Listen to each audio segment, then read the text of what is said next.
আমাদের সমাজে অনেক লোক এরকম আছে, নবীর মতো দাড়ি আছে, নবীর মতো টুপি, নবীর মতো আতর, নবীর মতো সুরমা খুরমা আছে, পাঞ্জাবি আছে, তাসবিহ আছে, তাহাজ্জুদ আছে, কিন্তু রাষ্ট্র গঠনের ক্ষেত্রে নবীর আদর্শ এবং কোরআন ভিত্তিক হোক, এই ক্ষেত্রে তারা একমত না হয়ে তাগুতের দিকে ঝুঁকে পড়ে।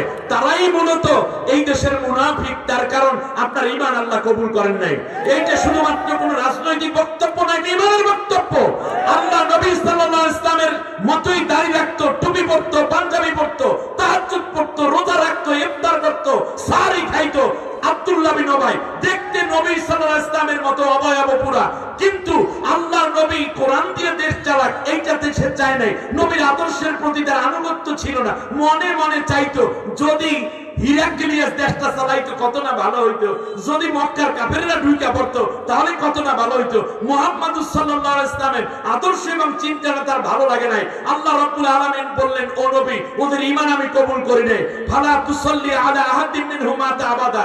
ও নবী, আজকে তুমি আব্দুল্লাহ বিন উবাইর জানাজা পড়লা, পরবর্তীতে এইরকম কেউ মারা গেলে তাদের জানাজাও তুমি পড়বে না। নবীকে আল্লাহ তাআলা বলছেন, ওয়ালা তাকুম আলা কবরিহি, যদিও তোমার পেছনে নামাজ পড়েছে, তোমার মতো দাড়ি, তোমার মতো টুপি, কিন্তু দেশটা তোমার আদর্শ দিয়ে চলুক, আমার কোরআন দিয়ে চলুক। ও যেহেতু চায় নাই, সুতরাং তার মৃত্যুর পরে তুমি ওর কবরের পাশে আর যাবে না। তার কারণ জানাজা তো ঈমানদারের জন্য, আর যেহেতু তোমার আদর্শ এবং কোরআনের আইন সে সন্তুষ্টিতে মেনে নিতে পারে নাই, এই জন্য আমি আল্লাহ তার ঈমানই কবুল করি নাই। অতএব বেঈমানের জানাজা নাই, বেঈমানের কবরের পাশে তুমি জানাজা দাঁড়াইয়ে কোনো দোয়া করার দরকার নেই। আপনি কি মনে করেছেন? সম্মানিত ভাইয়েরা, বিশ্বনবী সাল্লাল্লাহু আলাইহি ওয়াসাল্লামকে আল্লাহ রাব্বুল আলামিন আবার বলে দিলেন, ইস্তাগফির লাহুম আও লা তাস্তাগফির লাহুম ইন তাস্তাগফির লাহুম ৭০ মাররাতান ফালাই ইয়াগফিরাল্লাহু লাহুম।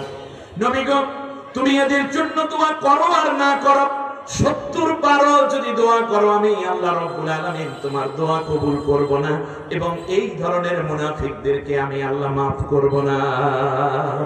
আপনি খেয়াল করুন, আব্দুল্লাহ বিন উবাইর নামাজ ছিল কিনা?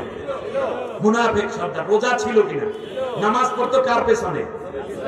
কোন মসজিদে? মসজিদে নববীতে। মরার পরে আল্লাহর নবী নিজের জামা মোবারক খুলে দিয়েছে তাকে কাফন দেওয়ার জন্য। মুখের ভিতরে নবী সাল্লাল্লাহু আলাইহি ওয়াসাল্লাম লালা মোবারক দিলেন। নবী নিজে জানাজা পড়ালেন। শত শত সাহাবী তার জানাজায় শরীক ছিল। নবী মুনাজাত করছেন, নবী কাঁদতেছেন, আর সাহাবীরা আমিন আমিন বলছেন, আবু বকর, ওমর, ওসমানগণ। এরপরেও রাদিয়াল্লাহু তাআলা আনহু, এরপরেও আব্দুল্লাহ বিন উবাইকে আল্লাহ মাফ করেছেন? মাফ করেন নাই। কেন? তিনি নবীর আইনের বিরোধিতা করেছেন। খুব সূক্ষ্ম কথা, ওয়াজ বেশি করার দরকার, দুই একটা কথা শুনে চলে যাবেন, শেষ। তিনি কি, আব্দুল্লাহ বিন উবাই কি নবীর কোরআনের আইন এবং নবীর আদর্শের কোনো বিরোধিতা করেছে? বিরোধিতা করে নাই, বরং মানছে, সন্তুষ্ট হইতে পারে নাই। এই যে আওয়ামী লীগ দীর্ঘদিন শাসন করেছে, যারা জামাত ইসলামী, বিএনপি, অন্যান্য হেফাজত বলেন, চরমনাই হুজুর বলেন, এরা দেশের আইন আওয়ামী লীগ যা করতো, ফ্যাসিস্ট সরকার যা করেছে তা মেনে নিয়েছে, কিন্তু কি হইতে পারে নাই? কথা বলে না, সন্তুষ্ট হতে পারে নাই, কিন্তু মেনেছে। আর এখন যেভাবে দেশ চলতেছে, এই পলাতক বাহিনীর চেলা চামুন্ডা, এই নেতা পাতি নেতা ইত্যাদি যারা আছে, খুনিদের দোসর যারা আছে, তারা কি এই বিধিবিধান মেনে নিতে পারতেছে? বুকটা ফাটিয়ে যায়, ঠিক না বলেন? খালি দোষ খোঁজে, খালি দোষ খোঁজে। সুতরাং মনে রাখতে হবে, এই যে মেনে নিতে পারছে না, কিন্তু চান্দুরা কি লড়াচড়া করতে পারতেছে? কথা বলে না, নড়াচড়া করতে পারছে, কিন্তু ভিতরে ভিতরে কি পুড়িয়া যায়। জোরে বলেন, কি ভিতরে ভিতরে জ্বলে যায়, কিন্তু কিছু করার নাই। তাহলে আল্লাহ রাব্বুল আলামিন বলছেন, আমি আল্লাহর কোরআনের শাসন, নবীর আদর্শ মানবা, কিন্তু ভিতরে ভিতরে পুড়িয়া যাইবে, তাহলেও আমি আল্লাহ তোমাকে ঈমানদার রাখলাম না। আমার কোরআনের আইন এবং নবীর আদর্শ মানতে হবে, আত্মতৃপ্তির সাথে এবং প্রাণ পুরে আলহামদুলিল্লাহ পড়ে নিতে হবে। এর মধ্যে কোনো মনক্ষুণ্ণ হওয়া যাবে না, কোনো প্রশ্ন করা যাবে না, বিনা প্রশ্নে মেনে নিতে হবে। আব্দুল্লাহ বিন উবাই দোষ ছিল, সে কি করেছে? ভিতরে ভিতরে একটু কি করতো? পুড়িয়ে যাইতো। এই পোড়ানোর কারণে যদি নবীকে আল্লাহ তাআলা বলেন ওর জানাজা হবে না, আর যাবা না, ওর কবরের পাশে দাঁড়াবা না, ওর জন্য দোয়া করলে আমি আল্লাহ মাফ করব না, তার কারণ ওর ঈমানই কবুল হয় নাই। অতএব কোন ঈমানদার ব্যক্তি, দাবিদার নারী পুরুষ, ধনী গরিব, বাড়িওয়ালা গাড়িওয়ালা, ভাড়াটিয়া ভ্যানওয়ালা, পুলিশ, র্যাব, গোয়েন্দা, ডিবি, ডিএসপি, সেনাপ্রধান, নৌ বিমান বাহিনী প্রধান থেকে নিয়ে যে কোন ধরনের মানুষ, কেউ যদি একবার লা ইলাহা ইল্লাল্লাহ মুহাম্মাদুর রাসূলুল্লাহ বলার পরে সে যদি আল্লাহর কোরআনের শাসন এবং নবীর আদর্শকে মেনে নেওয়ার পরে সন্তুষ্ট চিত্তে না নিতে পারে, তাহলে ওই ব্যক্তির ঈমান আল্লাহ কবুল করেন নাই। সে আব্দুল্লাহ বিন উবাই মার্কার ঈমান। খুব জটিল কোশ্চেন, কিন্তু কেউ যদি মনে করেন আমি তো আল্লাহ রাব্বুল আলামিনকে মানি, কিন্তু আমি মুহাম্মদ সাল্লাল্লাহু আলাইহি ওয়াসাল্লামের আদর্শ মানি না, আমার অন্য কোন আদর্শ নেতা আছে। প্রিয় নারায়ণগঞ্জবাসী, আমি গতানুগতিক কোন ওয়াজ করতে এখানে বসিনি। আমি আপনার জীবনের বড় ভুলটাকে ধরিয়ে দিতে এসেছি। মানবেন কি না মানবেন এটা আপনার ব্যাপার, আপনার উপরে আমার জোর করার কোন অধিকার আল্লাহ দেন নাই। কিন্তু আপনাকে আল্লাহ জ্ঞান দিয়েছেন, আল্লাহ আপনাকে বিবেক দিয়েছেন। আল্লাহ রাব্বুল আলামিন কিয়ামতের দিন আপনার আমল সম্বন্ধে আপনাকে জিজ্ঞেস করবেন, আমাকে না। কিন্তু সত্যটা আমি আজকে আপনাকে জানিয়ে দেই। যদি কেউ মনে করেন যে আমি নামাজ পড়বো, রোজা রাখবো, আল্লাহকে মানবো, কিন্তু আমার আদর্শ নেতা মানবো অন্যকে, তাহলে আপনার ঈমান আল্লাহর কাছে কবুল না। তাহলে আপনার ঈমান হবে ফিরআউনের ঈমানের মতো। ফিরআউন কি আল্লাহর উপর ঈমান আনে নাই? লোহিত সাগরের মধ্যে ফিরআউন যখন ওয়াগরাকনা আলা ফিরআউনা ওয়া আনতুম তানজুরুন, আল্লাহ রাব্বুল আলামিন বলেন ওয়া ইয নাজাইনাকুম মিন আলি ফিরআউনা ইয়াসুমুনাকুম সুআল আযাব, স্মরণ করো যখন আমি তোমাদেরকে উদ্ধার করে নিলাম লোহিত সাগর পাড়ি দিয়ে। 2.5 লক্ষাধিক বনি ইসরায়েলকে মুসার নেতৃত্বে আমি সাগরের মধ্যে তলদেশ দিয়ে একটা সুন্দর রাস্তা তৈরি করে দিলাম। একটা নয়, বরং 12টা রাস্তা, 12টা গ্রুপ, সবাই মিলে নবীর নেতৃত্বে পার হয়ে গেলাম। ফিরআউন যখন লোহিত সাগরের কিনারে আসলো, এসে বলতেছে সৈনিকদেরকে, দেখো নদী আমার কথা শুনে, তাজরি মিন তাহতি, আমার হুকুমে এই নদী বয়, আমার জন্য কত বড় রাস্তা তৈরি করে দিয়েছে। ফিরআউন নেমে পড়ল, সৈন্যবাহিনী নেমে পড়ল, লোহিত সাগরের মিডল বরাবর যখন চলে গেল, আল্লাহ রাব্বুল আলামিন বললেন, পানি এইবার সমান হয়ে যাও, স্রোত বওয়া শুরু করে দাও। পানির প্রেসারের কারণে 2 লক্ষাধিক সৈন্য, অশ্ববাহিনী, হস্তি বাহিনী, সশস্ত্র সৈনিক যারা ছিল, সবাই সমুদ্রের তলদেশে পানি খাইতে খাইতে মইরা শেষ। ভেসে ভেসে লাশগুলো উঠতেছে, মরা ঘোড়া, মরা হাতিগুলো ভেসে উঠতেছে। একজন এখনো মরে নাই, নাম কি বুঝে আসতেছে? ফিরআউন এখনো মরে নাই। নাক দিয়ে পানি ঢুকছে, কানের ভেতর দিয়ে পানি যাচ্ছে, মুখের ভেতর দিয়ে পানি যাচ্ছে, পেটটা ফুলে পটকা মাছের মতো হইছে। ফিরআউন ডাক দিয়া বলে, আল্লাহ রাব্বুল আলামিন, আমানতু আন্নাহু লা ইলাহা ইল্লাল্লাযী আমানাত বিহি বানু ইসরাঈল। এবার আল্লাহর সাথে বলতেছে কি? ফিরআউন বলতেছে, আল্লাহ আমানতু, আমান্তর থেকে বলেন দেখি, আমি ঈমান এনেছি। তাহলে ফিরআউন ঈমান আনছে কিনা? ঈমান, ফিরআউন বেঈমান না ঈমানদার? ঈমানদার। যে ঈমানদার তাকে আরবিতে বলে কি? মুমিন। এবার ফিরআউন মুমিন হইতেছে, ভালো করে বুঝুন।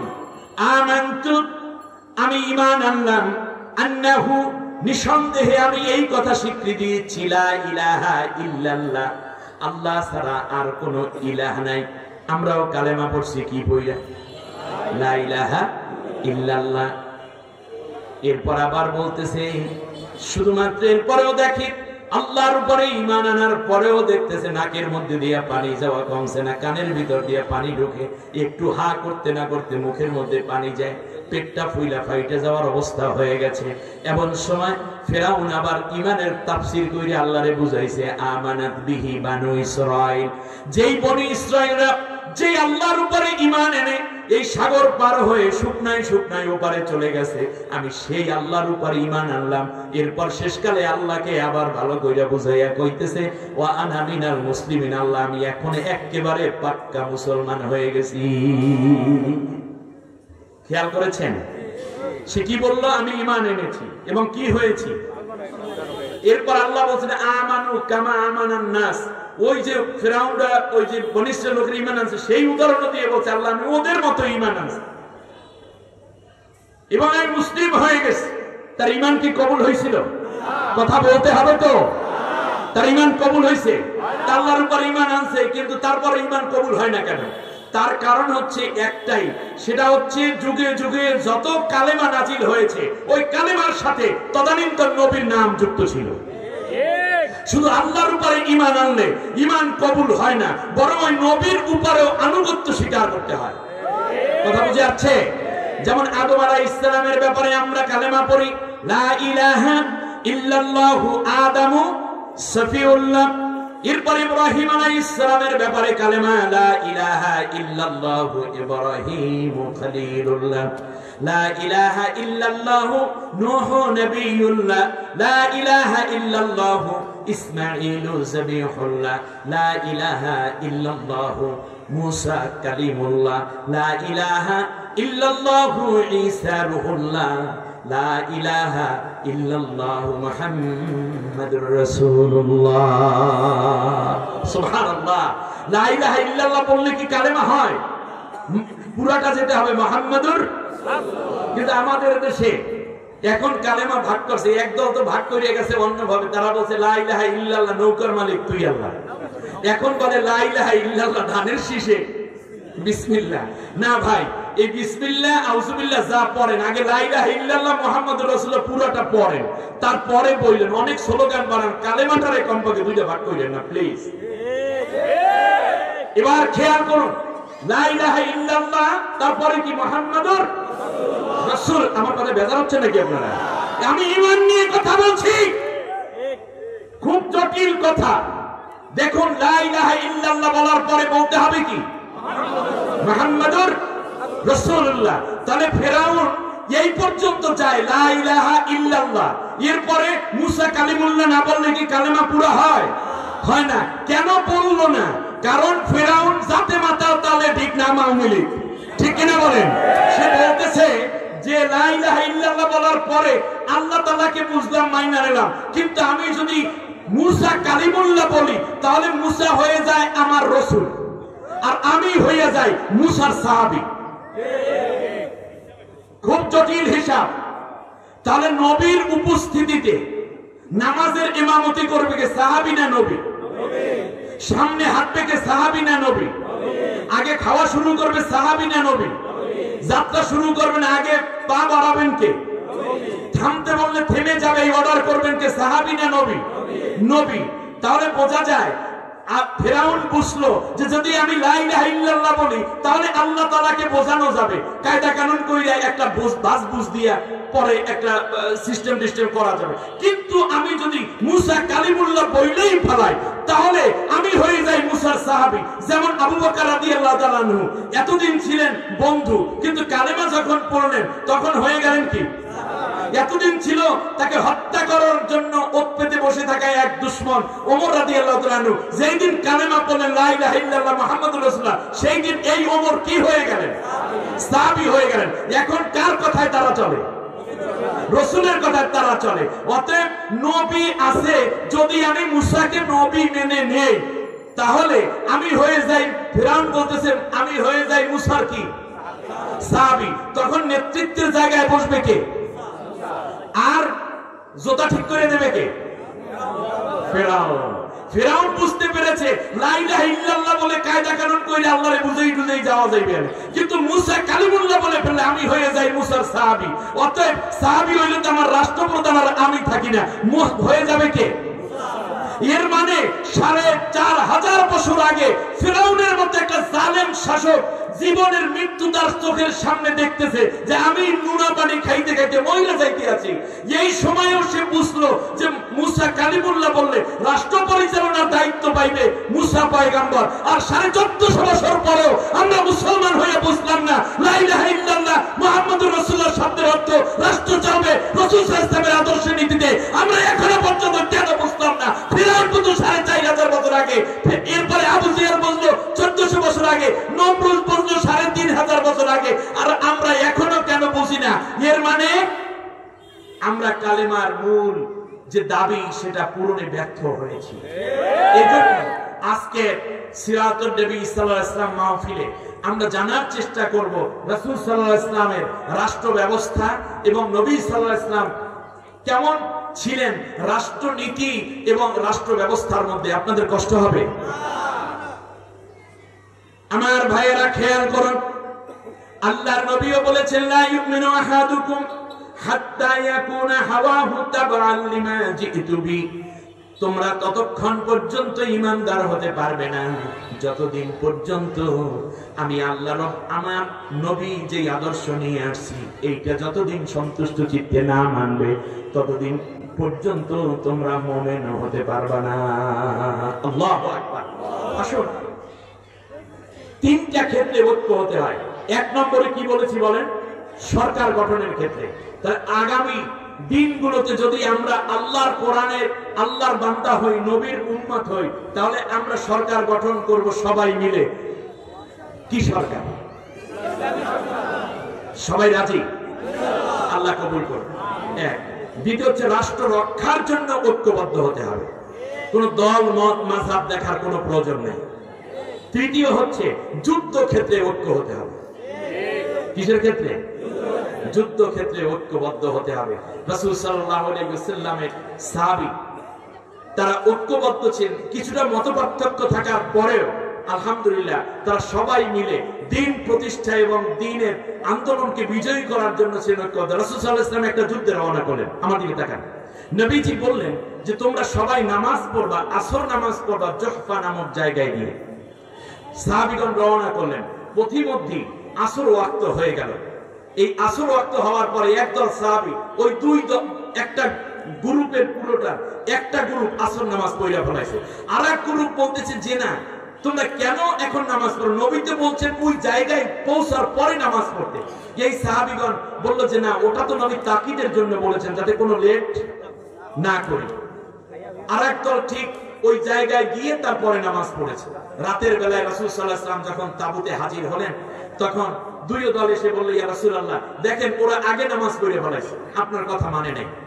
আরেক দল বলল যে নবী আপনি তো এই কথা বলেছেন তাকিদের জন্য যেন লেট না হয়, দেরি না হয়, সেজন্য আমরা আগে পড়েছি। রাসূল সাল্লাল্লাহু আলাইহি ওয়াসাল্লাম বলেন উভয় পক্ষই ঠিক আছে।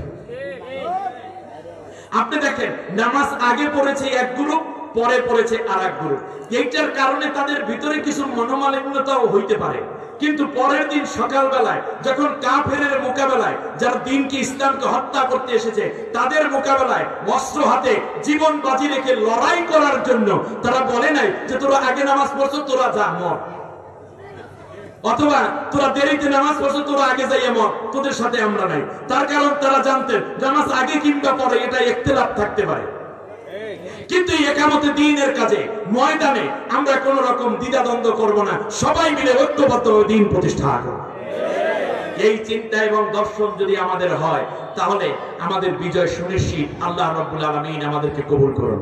তাহলে বোঝা যায় রাসূল সাল্লাল্লাহু আলাইহি ওয়াসাল্লামের আনুগত্য না করলে, এখন আপনারা বলতে পারেন যে হুজুর আমরা বিভিন্ন বিশেষ করে রবিউল আউয়াল মাস আসলে, আমার দিকে তাকান, খুব কষ্ট হচ্ছে আপনাদের? রবিউল আউয়াল মাস আসলে আমরা সরকারি ভাবে এবং বিভিন্ন ভাবে দেখতে পাই ঈদে মিলাদুন নবী অথবা মিলাদুন নবী নামে বিভিন্ন প্রোগ্রাম আয়োজন করা হয়। আমাদের মতো বক্তাদেরকে নেওয়া হয়, খতিব সাহেব এই ব্যাপারে বয়ান দেন এবং রেডিও টেলিভিশন সহ বিভিন্ন জায়গায় মিলাদ কেয়াম শেষে জিলাপি পিন্নি ফিন্নি ফ্রাম এরপরে এদিকে জিলাপি এগুলোর একটা ভালো আয়োজনও চলে। এতে আমার কোনো অসুবিধা নাই। আপনাদের অসুবিধা আছে? বাস এই তো বুঝলাম, এখন একটা জায়গায় এক হয়ে গেছি আমরা। মিলাদুন নবী, আমার দিকে তাকান, মিলাদুন নবী শব্দের অর্থ হচ্ছে নবী সাল্লাল্লাহু আলাইহি ওয়াসাল্লামের জন্ম বৃত্তান্ত। বলেন মিলাদুন নবী অর্থ কি? নবীজির জন্ম বৃত্তান্ত। নবী জন্ম হয়েছেন কবে? আজ থেকে নিয়ে প্রায় 1450 বছর আগে। তো 1450 বছর হয়ে গেল নবীর বয়স, জন্মের বয়স, এখনো নবীর জন্ম নিয়েই কথা বলে। তা কি নবী কি বালেগ হবে না আমাদের দৃষ্টিতে? কথা বলে বালেগ হয় কয় বছর? বাস। এরপর নবী কি বিয়ে করবেন না? নবী কি দ্বীনের প্রচার করবেন না? নবী কি মক্কায় মাইর খাবেন না? নবী কি হিজরত করে মদিনায় যাবেন না? মদিনায় গিয়ে কি আল্লাহ নবী ইসলামী রাষ্ট্র কায়েম করবেন না? আচ্ছা বলেন তাহলে তো আপনি তো শুধু জন্মের মধ্যেই আটকাই রাখেন। এখনো যারা নবীকে শিশু মনে করে তারা এখনো মিলাদুন নবী পালন করতে আছে। বছরের পর 1450 বছর বয়স হয়ে গেল, এখনো নবীর জন্মের সেই শিশু নবীরই দেখে। নবীর যে বড় হয়েছে এই চেতনাই তাদের ভিতরে নাই। আমি বিরোধিতার জন্য বলছি না, মিলাদুন নবী চলবে, কারণ নবীর জন্ম তো আছে। কিন্তু রাসূল সাল্লাল্লাহু আলাইহি ওয়াসাল্লাম বৈবাহিক জীবন আলোচনা কবে হবে? নবী সাল্লাল্লাহু আলাইহি ওয়াসাল্লাম 36টা যুদ্ধ করলেন, তার জীবদ্দশায় 27টা যুদ্ধের নেতৃত্ব দিলেন। এই কথা কে বলবে? রাসূল সাল্লাল্লাহু আলাইহি ওয়াসাল্লামের পররাষ্ট্রনীতির কথা কে বলবে? স্বরাষ্ট্রনীতির কথা কে বলবে? রাসূল সাল্লাল্লাহু আলাইহি ওয়াসাল্লামের সেক্রেটারিয়েটের কথা কে বলবে? মন্ত্রীদের কথা কে বলবে? হিজরতের কথা কে বলবে? এবং সোনার মদিনা তিনি যে কায়েম করলেন, কিভাবে অর্থ ব্যবস্থা দিলেন, সমাজ ব্যবস্থা দিলেন, পররাষ্ট্রনীতি দিলেন, স্বরাষ্ট্রনীতি দিলেন, নবী বিচার ব্যবস্থা কিভাবে কায়েম করলেন, এইগুলো কে বলবে? এর মানে যারা আল্লাহর নবীকে শিশু মনে করে তারা কেবল শুধু মিলাদুন নবী করে, আর যারা আল্লাহর নবীকে পূর্ণাঙ্গ মানব হিসাবে চিন্তা করে, রাষ্ট্রনায়ক, সেরা নবী, সেরা পয়গম্বর, সেরা পিতা, সেরা স্বামী, সেরা রাষ্ট্রনায়ক, সেরা সেনাপতি, সেরা বিচারপতি, পৃথিবীর সমস্ত মানবতার শ্রেষ্ঠ যারা মনে করে তারা পুরোটা নিয়ে বারবার আলোচনা করতে চায়। সম্মানিত ভাইরা, বিষয়টা ছোট্ট করে বললেও এটা চিন্তা করতে পারেন যে যিনি ছিলেন রহমাতুল লিল আলামিন, যিনি হলেন উসওয়াতুন হাসানা, যিনি হচ্ছেন পৃথিবীর সমস্ত মানবতার উন্নত চরিত্রের মডেল, আমরা তাকে রেখে দিলাম নবীর জন্মর মধ্যেই, মানে অনুষ্ঠানটার নামই দিয়ে রাখলাম শুধু মিলাদুন নবী। অথচ সিরাতুন নবী এখনো আমাদের জানার সুযোগ অনেকেরই হয় না। আমি আপনাদেরকে বলি, নবী, এই নবী শব্দটি বা রসুল শব্দটি যদি বলি তাহলে সেটা শুরু হয়েছে এই জাগতিক জীবনে। নবী সাল্লাল্লাহু আলাইহি ওয়াসাল্লাম নবী ছিলেন যখন আদম আলাইহিস সালাম মাটি এবং পানিতে, নবীজি বলেছেন। কিন্তু এই ইজহার হয়েছে নবুয়ত পাওয়ার মাধ্যমে। নবী মুহাম্মদ সাল্লাল্লাহু আলাইহি ওয়াসাল্লাম যে নবী, এটা প্রকাশিত হয়েছে কিসের মাধ্যমে? ওহী পাওয়ার মাধ্যমে। তা আপনি যখন নবী বলবেন, আপনি যখন রসুল বলবেন, তখন নবুয়ত পাওয়া থেকেই আলোচনাটা করা সবচেয়ে বেশি আওলা। তার কারণ আপনি যখন এই স্যারকে যখন মাস্টার বলবেন, তার শিশুকাল নিয়ে আলোচনা করবেন নাকি? মাস্টারি জীবন নিয়ে আলোচনা করবেন। উনি ছোটবেলায় কোন স্কুলে পড়ছে সেটাও আলোচনার বিষয় নয়, তার কারণ তার মাস্টারি জীবনের হিসাব দেখাই মৌলিক বিষয়। তাহলে আমরা যখন রসুল বলি, নবী বলি, তাহলে বোঝা যায় যেই দিন তিনি নবুয়ত পেয়েছেন সেই দিন থেকে আলোচনা শুরু। এর আগেরটা হলো ইতিহাস। এর আগে কি? আবার একটা ব্যাপার আছে, রাসূল সাল্লাল্লাহু আলাইহি ওয়াসাল্লাম নবুয়ত পাওয়ার আগে যা করেছেন সেগুলো কি সুন্নাহ? ভালো করে বুঝতে হবে, আমি সিরাত নিয়ে কথা বলছি। আমি বিশ্বাস করি এখানে অনেক গুণী জ্ঞানী রয়েছেন, তালবে আলেম রয়েছেন, উলামায়ে কেরাম রয়েছেন, আইন শৃঙ্খলা রক্ষায় নিয়োজিত অনেক গোয়েন্দা ডিবিডিএসবি ভাইরা আছে। কান খাড়া করে কথাগুলো শুনুন। আপনি দেখুন রাসূল সাল্লাল্লাহু আলাইহি ওয়াসাল্লাম নবুয়ত পাওয়ার আগে যে কাজগুলো করেছেন সেইগুলো কি সুন্নাত? তাহলে সেইগুলো কি? সেগুলো আদত। সেগুলো কি? আদত, আদাতুন নবী। আর নবী সাল্লাল্লাহু আলাইহি ওয়াসাল্লাম নবুয়ত পাওয়ার পরে যা করতে বলেছেন সেটা সুন্নাত, যা করেছেন সেটা সুন্নাত। যেমন আজকে জুমার নামাজ আপনারা পড়েছেন কিনা? এই জুমার নামাজ হয়েছে জুহুরের ওয়াক্তে, তাই না? প্রতিদিন পড়ি জুহুর, আজকে পড়েছি কি? জুমা। প্রতিদিন জুহুরের নামাজ পড়ি কয় রাকাত ফরজ? আজকে পড়ছেন কয় রাকাত? 2 রাকাত। ভালো করে বুঝুন, প্রতিদিন জুহুরের নামাজ পড়ি যখন, তখন ইমাম সাহেব কি জোরে তেলাওয়াত করে নাকি আস্তে খুবই তেলাওয়াত? চুপে চুপে তেলাওয়াত করে। তাহলে আজকে ইমাম সাহেব তেলাওয়াত করছে কি আস্তে না জোরে? তাহলে এই যে 4 রাকাতকে ভালো করে বুঝুন, 4 রাকাত নামাজকে আল্লাহ তাআলা বলেছেন ইযা নুদিয়া লিস-সালাতি মিন ইয়াউমিল জুমআতি ফাসআউ ইলা যিকরিল্লাহ, যখন জুমার নামাজের দিকে আহ্বান করা হয় তখন তোমরা মসজিদের দিকে দৌড়াও। আল্লাহ তাআলা অর্ডার করেছেন, কিন্তু নামাজ কয় রাকাত এটা আল্লাহ বলেন নাই। জোহরের নামাজ 4 রাকাত এবং এই জুমা পড়লাম 2 রাকাত, তাহলে তো সব একটু কমে গেছে মনে হয় না, বরং এই 4 রাকাত নামাজকে 2 রাকাত নামাজের মধ্যে এনে দেওয়ার অধিকার আল্লাহ যাকে দিয়েছেন, পাক যাকে দিয়েছেন, তিনি হচ্ছেন মুহাম্মদ রাসূলুল্লাহ। ভালো করে বুঝুন। দ্বিতীয়বারে আমরা যখন রুকু করি, এই রুকু করি প্রতি রাকাতে কয়বার? একবার। সিজদা করি কয়বার? 2 বার। আমার সাথে শেয়ার করেন, সিজদা কয়টা? কেউ যদি চিন্তা করে, আল্লাহ তাআলা বলেছেন অরকাউ মা'আর রাকিন, বলেছেন অসুজুদু আক্তারিব, রুকুকারীদের সাথে রুকু করো, আবার বলেছেন সিজদা করো। কিন্তু সিজদা কিভাবে করবে, রুকু কয়বার, সিজদা কয়বার, আল্লাহ তাআলা এটা বলে দেন নাই। নবী সাল্লাল্লাহু আলাইহি ওয়াসাল্লাম প্রতি রাকাতে রুকু করেছেন 1টা, সিজদা করেছেন 2টা। এখন যদি কোনো পাকনা চিন্তা করে যে রুকু যেহেতু 1টা, সিজদাও 1টা, নামাজ হবে? কেন হবে না? নবীজি করেছেন 2টা, তুমি 1টা সিজদা করেছো, এই জন্য নামাজ হবে। আচ্ছা, যদি একটু সওয়াবের নিয়তে কেউ চিন্তা করে সিজদা যেহেতু 2টা, রুকু 2টা মাইরে দেয়, নামাজ হবে? কোন ইমাম যদি চায় বাদ দিয়ে দেবেন, তার কারণ কি? মিলে নাই কার সাথে? রাসূলের সাথে মিলে নাই।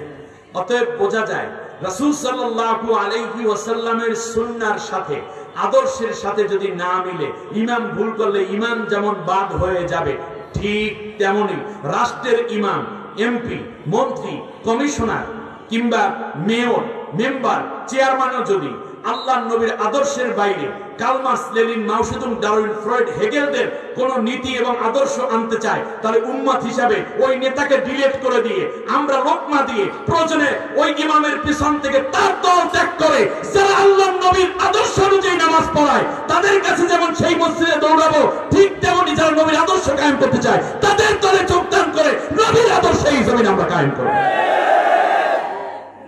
বেজাল আছে কোথায়?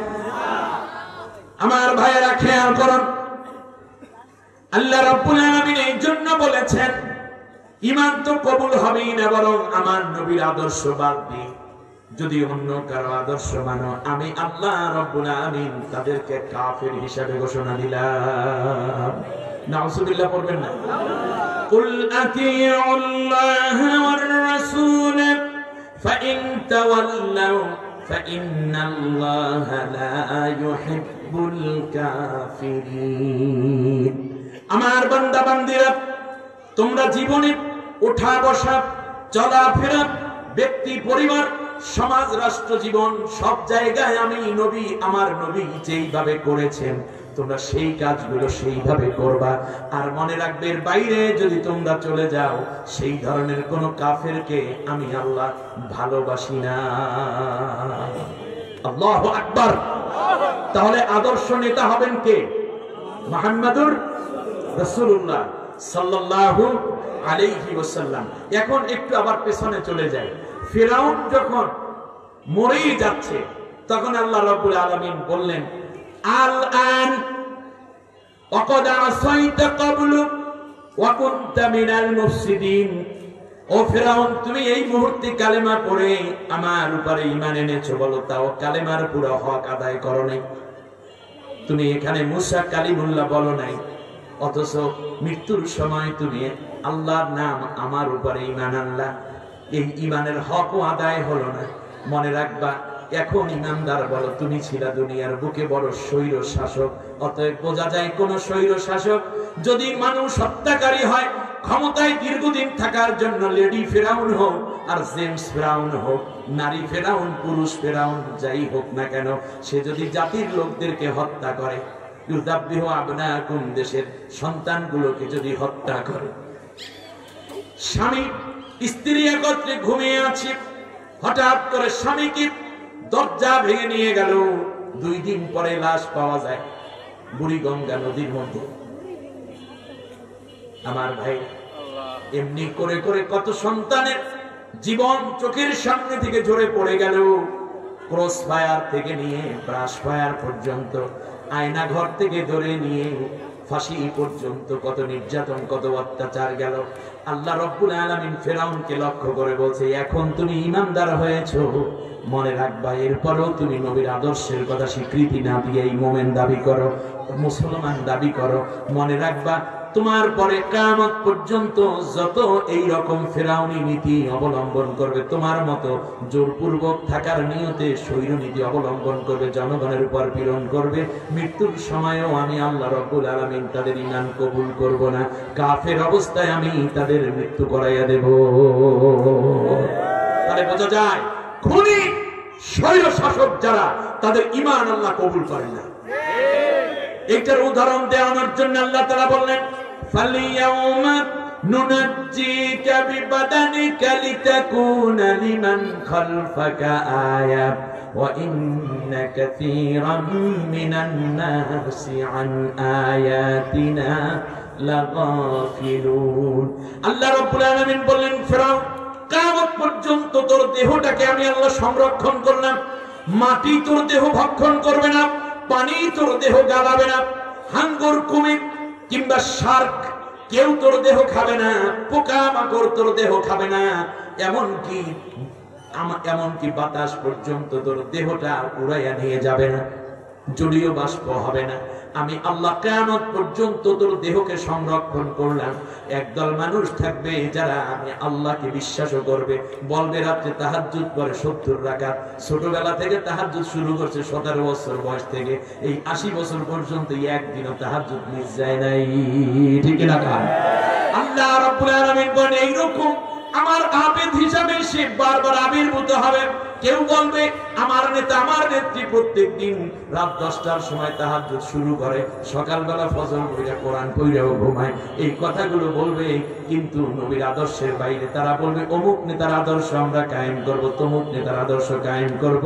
আমি আল্লাহ রাব্বুল আলামিন এই ধরনের মানুষ যারা ধোঁকাবাজি করবে, মানুষের সাথে ঈমান নিয়ে প্রতারণা করবে, তাদের উদাহরণ দেওয়ার জন্য তোর লাশটাকে আমি আল্লাহ ছুটকি বানাইয়া রাখবো, যাতে করে তোর মতো কেউ আইসা ধোঁকাবাজি করবে আর জাতির লোকেরা যেন বুঝতে পারে ওই ফিরআউনের নাতি। নবী সাল্লাল্লাহু আলাইহি ওয়াসাল্লামের আদর্শ যদি না মানে, তাহলে তার পরিণতিটা কি হবে? প্রিয় নারায়ণগঞ্জবাসী, আমি আপনাদেরকে শুধুমাত্র এই কথাগুলো বলার উদ্দেশ্য হলো, এই কথাগুলো অনেকে বলে না, শুধুমাত্র নবী জন্ম নিছে শেষ। এবার আপনি খেয়াল করুন, যদি জন্মের কথাও ধরি, আল্লাহর নবী যখন জন্ম নিয়েছেন সেই সময় আরবের মক্কার মানুষেরা মদ খাইতো কিনা? কথা কয় না? এখন বাংলাদেশের নারায়ণগঞ্জে মদ নাই, বাস। সেই সময় শুধু মাদক খাইতো, মদ। আর এখন এর মদ, গাঞ্জা, ফেন্সিডিল, কোকেন, তারি, মারজুয়ারা, পেটিডিন, ইয়াবা, হিরোইন, আরো কত আছে, ঠিক না? তাহলে আপনি বলুন কত রকমের বাবা খালু বাইরে গেছে।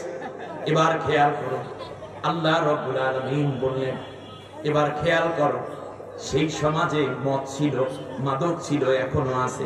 সেই সময় জুয়া ছিল, এখন বুঝি জুয়া নেই? সেই সময় আবু জেহেল ইয়াতিমের মাল লুণ্ঠন করতে, এখন কি নাই? শুধু তাই না, সেই সময় কন্যা সন্তান জীবন্ত কবর দেয়া হতো, এখনো তো ডাস্টবিনের মধ্যে, এখনো তো ড্রেনের মধ্যে, জঙ্গলের মধ্যে অনেক নবজাতকের লাশ পাওয়া যায়, আছে না নাই? শুনুন, আবার শুনুন, সেই সময় মানুষকে বিক্রি করত, দাসত্ব প্রথা ছিল, ঠিক না বলেন? দাস প্রথা। আপনারা বলুন, দাস প্রথা হলেও এখন কি দাস প্রথা নাই? একটা ছেলে মেয়ে কিডন্যাপ হয়ে যায়, আপনারা বলুন তো দেখি, এটা কি দাস প্রথার চেয়ে কম? তাকে বিদেশে বিক্রি করে দেয়া হয়। খুব কান খাড়া করে কথাগুলো শুনুন, মত দিয়ে আমার কথাগুলো বোঝার চেষ্টা করুন। এবার খেয়াল করুন, সেই সময় মানুষকে, শুনুন, মানুষ মানুষকে বিক্রি করত। যেমন কোন বাবা মায়ের সন্তান যদি ডাকাত বিক্রি করে দিত, তাহলে বাবা মা একটা বিষয় নিশ্চিত হতো যে আমার সন্তান, আমার স্ত্রী, আমার মেয়ে, আমার ছেলে ডাকাতে নিয়ে যদি বিক্রি করেও দেয় পশুর মতো বাজার মিলাইয়া, তাহলে যেখানে আছে সেখানেই ওই আমার সন্তান ভালো খাচ্ছে, ভালো করতেছে, যদিও আমার কাছে আসতে পারে না, সে দাস হিসাবে ওখানে বেঁচে আছে, মালিকের তত্ত্বাবধানে আছে, তাকে মেরে ফেলা হয় নাই। কিন্তু এই বিগত সরকারের সময় 16টা বছর যদি কোন বিরোধী দলীয় লোক অথবা যদি তাদের দলের বিরুদ্ধে কথা বলে এই ধরনের কোন লোক, কোন নেতা নেত্রী কিংবা ছাত্র শিক্ষক যদি একবার কিডন্যাপ হতো, তাহলে তার যে বেঁচে আছে এই নির্যাতনটুকু পর্যন্ত ছিল না। সেই জাহিলিয়াত জটিল নেই, জাহিলিয়াত আরো জটিল ছিল। শুনুন, সেই সময়ে একজন পুরুষ বহু নারীকে ভোগ করার জন্য দাসী বানিয়ে রাখতো, কিন্তু তাদের ভরণ দিত, পোষণ দিত। কিন্তু এখন আমরা কি দেখি, সেই সময়ে একজন পুরুষ একাধিক নারীকে ভোগ করত, আর এখন একজন নারীকে একাধিক নর পিশাচ ভোগ করে, পালাক্রমে ধর্ষণ করে। আমি শব্দটা বলতে চাইনি, তবু বলতে হলো। দ্বিতীয় হচ্ছে, এমন কোন ইতিহাস আপনি পাবেন না সেই আইয়ামে জাহিলিয়াতে কোন ব্যক্তি কোন নারীকে ব্যবহার করার পরে, তার শারীরিক চাহিদা মিলনের পরে তারপরে তাকে হত্যা করে ফেলেছে, এরকম কোন রিপোর্ট নাই। বরং বর্তমানে আধুনিক এই জাহিলিয়াতে ধর্ষণ করে পালাক্রমে, তারপর একটা মেয়েকে 17-18টা টুকরা করে 17-18 জায়গায় ফেলে রাখে, যাতে করে কোনো দিন আর কোনো প্রমাণও খুঁজে না পায়। সেই জাহিলিয়াত জঘন্য নাকি এই জাহিলিয়াত আরো চূড়ান্ত জঘন্য? সেই জাহিলিয়াতের মোকাবেলায় বিশ্বনবী সাল্লাল্লাহু আলাইহি ওয়াসাল্লাম দাঁড়িয়ে গেলেন, দাঁড়িয়ে আল্লাহর কোরআনের আয়াত শোনালেন, কালেমা তাইয়্যিবা শোনালেন, কালেমা শাহাদাত শোনালেন।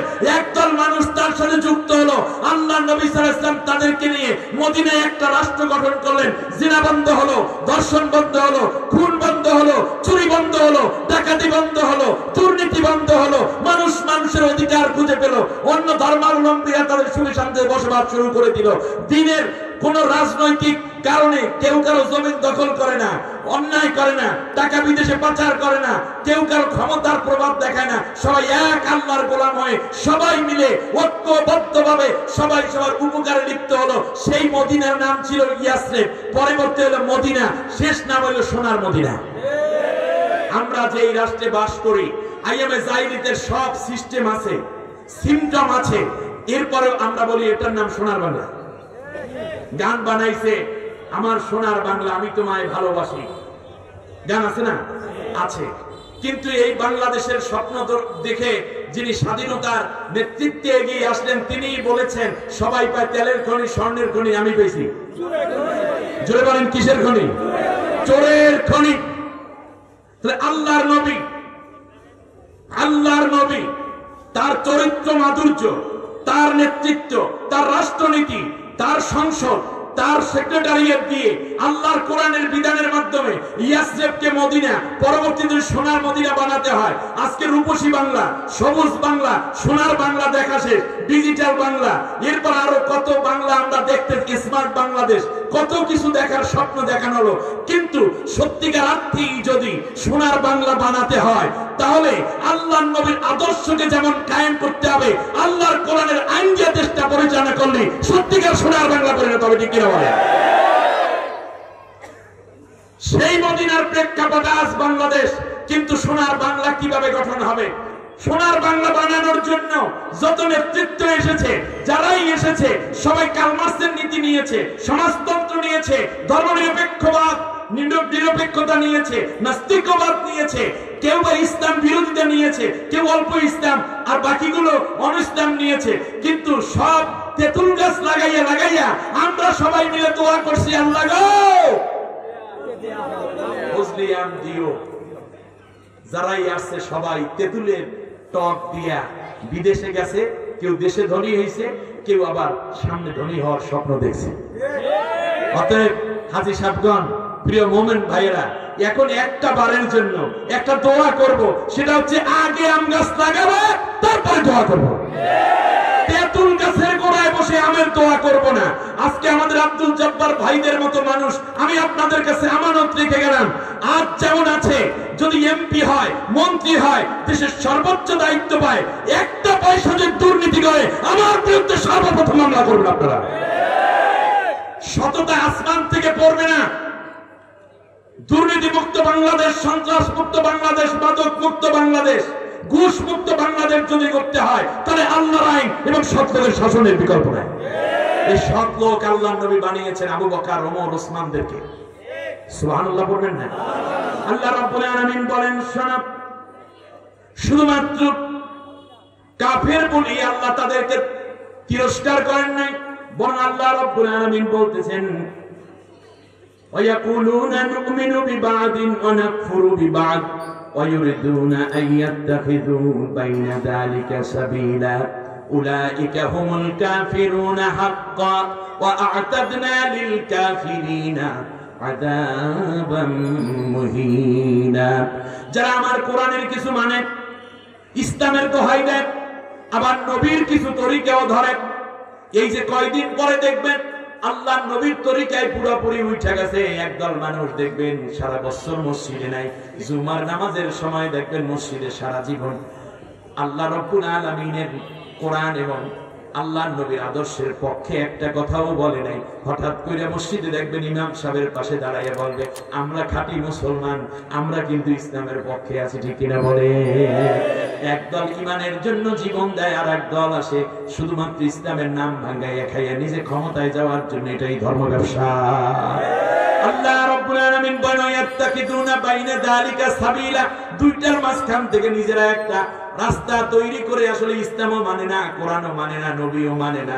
এখান থেকে এক চামচ, ওখান থেকে এক চামচ নিয়ে তারপরে একটা ভিন্ন মেডিসিন বানাইয়া ক্ষমতায় যাওয়ার নেশায় থাকে। উলাইকা হুমুল কাফিরুনা হাক্কা, এরাই হলো নির্জালা কাফের, নির্ভেজাল কাফের। আল্লাহ রাব্বুল আলামিন বলেন, শোনো, শুধু এটাই নয়, বরং পরিণতি বেশি খারাপ। আমার আপনার যেই দিন ইন্তেকাল হয়ে যায়, ভালো করে বুঝুন, নবীর আদর্শ কেন দুনিয়ার বুকে আমরা আল্লাহর নবীকে না দেখে, আল্লাহর নবীকে না মেনে যদি আল্লাহর ইবাদত করি, মুমিন থাকা যাবে না, ইবাদতও কবুল হবে না। যেমন নামাজের উদাহরণ দিলাম। এবার আপনি আসেন দ্বিতীয়বারে যেই দিন মরে যাই, যখন মরার সময়, মরার পরে আমাদেরকে দাফন কাফন করা হয়, সেটাও তো নবীর দেখানো তরিকায়। মরার পরে কবরে যখন রাখা হয় তখন একটা দোয়া পড়া হয়, ওই দোয়ার নাম কি? বিসমিল্লাহি ওয়া আলা মিল্লাতি রাসূলিল্লাহ, আল্লাহর নামে নবীর দলে। সুবহানাল্লাহ বলবেন না? আল্লাহর নামে নবীর, মিল্লাত অর্থ কি? দল। ইংলিশে কি বলে? পার্টি। আবার বলেন, মিল্লাত অর্থ কি? দল। আল্লাহ রাব্বুল আলামিন বলেছেন যে মিল্লাতা আবিকুম ইব্রাহিম, তোমরা যে মুসলমান দলটা আছো, এইটার দলের জাতির পিতা কে? ইব্রাহিম আলাইহিস সালাম। আল্লাহ রাব্বুল আলামিন বলছেন যে যখন কবরে আল্লাহর নবী আমাদেরকে শিখিয়েছেন কবরে রাখা হয়, তখন একটা দোয়া পড়ো, আল্লাহর নামে নবীর দলে রেখে গেলাম। তাহলে বলেন, কবর জীবন শুরু হয় কার দল দিয়ে? রাসূলের। দুনিয়ায় রাসূলের দল আছে না নাই? আচ্ছা, আমি আপনাদের একটু ফ্রাঙ্কলি একটা কথা জিজ্ঞেস করি, স্কুল কলেজ ইউনিভার্সিটির পড়ুয়া ভাইয়েরা, পুলিশ, র্যাব, গোয়েন্দা, ডিবিডিএসপির ভাইয়েরা, দোকানদার ভাইয়েরা, পরিবহনের ভাইয়েরা, ছোট্ট বাহনের ভাইয়েরা, বোনেরা, মায়েরা, সবাই চিন্তা করুন, নারী হোক পুরুষ হোক, কবরে তাহলে আমাদেরকে রাখা হয় দলের মধ্যে নাকি দলের বাইরে? কার দলের মধ্যে? তা রাসূলের দলের মধ্যে কি মরা লাশ সব আর জীবিতরা সব কি কার্ল মার্ক্সের দলে যাবে? কথা বোঝেন না? দুনিয়ায় যদি আপনি রাসূলের দলে না থাকেন, মরার পরে রাসূলের দলে কি যাওয়ার কোনোদিনও সম্ভব হবে? তাহলে আমার দেশের সেনাবাহিনী, নৌবাহিনী, বিমান বাহিনী, সেখান থেকে ধরে সাবেক রাষ্ট্রপতি, বর্তমানে যারা আছেন উপদেষ্টা, সামনে যারা রাষ্ট্রপ্রধান, প্রধানমন্ত্রী মন্ত্রী হবে যদি মোমেন হন, তাহলে 3 খান কাপড়ে জড়াইয়া পুরুষ, 5 খান কাপড়ে জড়াইয়া নারী, জানাজা পড়াইয়া যখন কবরে রাখা হবে তখন বলা হবে নবীর দলে রেখে গেলাম। তার নবীর দলে কি মরার পরে যাবেন না আগেই আসতে হবে? তাহলে যারা নবীর দলে দুনিয়ায় থাকলো না, নবীর আদর্শের পক্ষে, মরার পরে তার কবর জীবন শুরু হয় সত্য দিয়ে নাকি মিথ্যা দিয়ে? মিথ্যা দিয়ে। আপনি বিশ্বাস করুন, দুনিয়ায় আপনি নবীর দলে থাকবেন, মরার পর কেউ আপনাকে বললেও আপনি নবীর দলে না বললেও। এখন গেল কবরের জীবন। কবর জীবনের পরে শুধু তাই নয়, এই গেল কবরের জীবন। ফেরেশতারা চলে আসবে, ভালো করে বুঝুন। ফেরেশতারা জীবিত করে আমাকে আপনাকে জিজ্ঞেস করবে, মার রব্বুকা, মা দীনুকা, ওমান নাবিয়ুকা। এই প্রশ্নের জবাব আপনারা কি রেডি করতে পারছেন? এবার খেয়াল করুন, প্রথম প্রশ্ন, তুমি দুনিয়ায় কাকে রব মেনেছো, কাকে প্রতিপালক মেনেছো, কার আইন বিধান মেনেছো? ওমা দীনুকা, তোমার জীবন বিধান কি ছিল? মার্কসিজম, ক্যাপিটালিজম, সোশ্যালিজম, কিংবা এই যে এর নাম কি, অন্যান্য মতবাদ তোমার ছিল কিনা, নাকি ইসলামী জীবন ব্যবস্থা দ্বীন ইসলাম ছিল? যারা দুনিয়া ইসলামী হুকুমতের পক্ষে তারা বলবে দ্বীনুনা ইসলাম। সুবহানাল্লাহ। তৃতীয় প্রশ্ন, আমান, কে তোমার নবী? দুনিয়ার বুকে আল্লাহর নবীর আদর্শের পক্ষে যারা ছিল তারা বলবে নবিয়ুনা মুহাম্মাদুর রাসূলুল্লাহ। আর যারা ধর্মনিরপেক্ষ মতবাদে বিশ্বাসী ছিল তারা বলবে নবিয়ুনা জওহরলাল নেহেরু। তার কারণ ভারতীয় উপমহাদেশে অক্সফোর্ড থেকে ধার করা একটা মানব রচিত মতবাদ এবং জড়বাদিতা তথা ইসলাম বিরোধী ধর্মের নামে অধর্ম বানানোর একটা নীতি তারা নিয়ে আসছে, নাম দিয়েছে ধর্ম নিরপেক্ষ মতবাদ। কেউ বলবে নবিয়ুনা কার্ল মার্কস, নবিয়ুনা লেনিন, মাও সেতুং, ডার্ন, ফ্রয়েড, হেগেল, এই কথাগুলো তারা বলবে। আর যারা নবীর আদর্শের পক্ষের লোক তারা বলবে নবিয়ুনা। খেয়াল করেছেন আপনি? এখন বলতে পারেন হুজুর কবরের মধ্যে আপনি রাজনীতি আনলেন কেন? আচ্ছা আমি বুঝলাম না হয় রাজনীতি। এবারে আমি আপনাদেরকে বলি, সব কথা তো আজকে বলা যাবে না, শুরু করা যাবে আজকে শুধুমাত্র। এবার আপনি বলেন, আচ্ছা রাজনীতি যিনি করেন তারে কি বলা হয়? রাজনীতিবিদ। জোরে বলেন, তা কি বলা হয়? রাজনীতিবিদ। আচ্ছা রাজনীতিবিদ হতে হলে কি করা লাগে? রাজনীতি করা লাগে। আর রাজনীতিবিদ যে হয়েছে তার প্রমাণ হলো ওই ব্যক্তি তার নীতিতে রাষ্ট্র চালাইছে। ধরেন না, ভারত থেকে শুরু করি, জওহরলাল নেহেরু কি বিদ ছিলেন? রাজনীতিবিদ। এরপরে আপনার রাজীব গান্ধী কি ছিল? সোনিয়া গান্ধী রাজনীতিবিদ। এরপরে আপনি আসেন বর্তমান যে আছে নরেন্দ্র মোদী সাহেব, উনি কি বিদ? রাজনীতিবিদ। নওয়াজ শরীফ কি বিদ? আচ্ছা এখান থেকে ধরে আমেরিকাতে চলে যান, জো বাইডেন কি বিদ? কথা বলেন। এরপরে বারাক ওবামা কি বিদ? এরপরে ডোনাল্ড ট্রাম্প কি বিদ? ওখান থেকে ধরে বাংলাদেশে ঢোকেন, সময় স্বল্পতা আছে। বঙ্গবন্ধু শেখ মুজিবুর রহমান কি বিদ? শহীদ প্রেসিডেন্ট জিয়াউর রহমান কি বিদ? রাজনীতিবিদ। ইরশাদ কাগু কি বিদ? রাজনীতিবিদ। আমাদের ম্যাডাম বেগম খালেদা জিয়া, আল্লাহ তাকে দীর্ঘ নেক হায়াত দান করুন, সুস্থতা দিন, তিনি কি বিদ? রাজনীতিবিদ। আচ্ছা এই যে রাজনীতিবিদ করতেছেন, এটা কারণটা কি?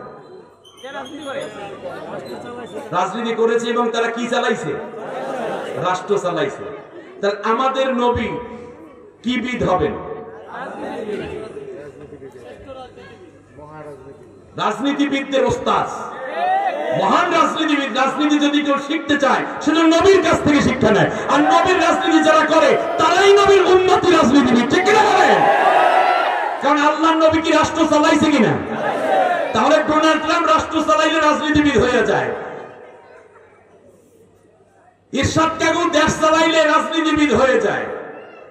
ঠিক তেমনি অন্য রাজনীতিবিদ, এই যদি আপনারা বুঝেন একেবারে বাংলা সংজ্ঞায়, তাহলে আমাদের নবী 10 বছর আল্লাহর কোরআন দিয়ে মদিনার রাষ্ট্র চালাইছেন, তিনি কি রাজনীতিবিদ নন?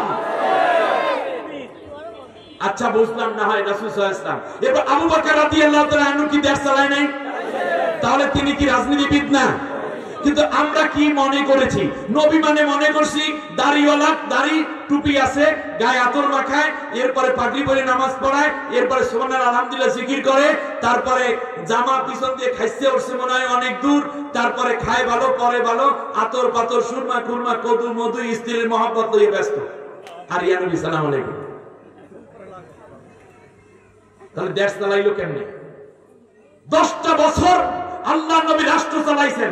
আপনি নবীর সেই মিলাদুন নবী বলতে গিয়ে এই কথাগুলো কেন আনেন না? তার কারণ এর দ্বারা আপনারা নবীকে ছোট করে রেখেছেন, নবীকে শিশু করে রেখেছেন। হ্যাঁ, তার শিশুকাল নিয়ে অবশ্যই আলোচনা হবে, মিলাদুন নবী হবে, কিন্তু 1450 বছর পর্যন্ত খালি মিলাদুন নবী। একটু কি সামনে 11 দরকার নাই? উম্মতকে বোকা বানানোর জন্য এই ধরনের কর্মসূচি দিয়ে তারপরে মানুষকে নবী সম্বন্ধে জানতে দেওয়া হচ্ছে না। নবী বিচার করেন নাই, চোরের বিচার করেন নাই, ডাকাতের বিচার করেন নাই, জাহিলিয়াতের বিপরীতে আল্লাহর নবী অর্থ ব্যবস্থা দেন নাই, আন্তর্জাতিক ব্যবস্থা আল্লাহর নবী দাওয়াতি কাজ করেন নাই। 10 বছর রাষ্ট্র চালাইলেন। এটা নবুয়তের কাজের মধ্যে না নবুয়ত কাজের বাইরে? তাহলে বোঝা যায় দেশ চালানো নবীওয়ালা কাজ। আপনি শুধু মিসাওয়াক করা, ঢিলাকুলুক করা, জিকির করা, বড় পাঞ্জাবি গায়ে দেয়া, টুপি পরা আর মিষ্টি খাওয়া, মধু খাওয়া, কদু খাওয়াকে নবীওয়ালা কাজ মনে করলেন। রাষ্ট্র পরিচালনা করা নবীদের অন্যতম কাজ ছিল। আল্লাহ রাব্বুল আলামিন বলেন, "লাকাদ বা'আসনা ফি কুল্লি উম্মাতির রাসূলান আন ইবুদুল্লাহা ওয়াজতানিবুত তাগুত।"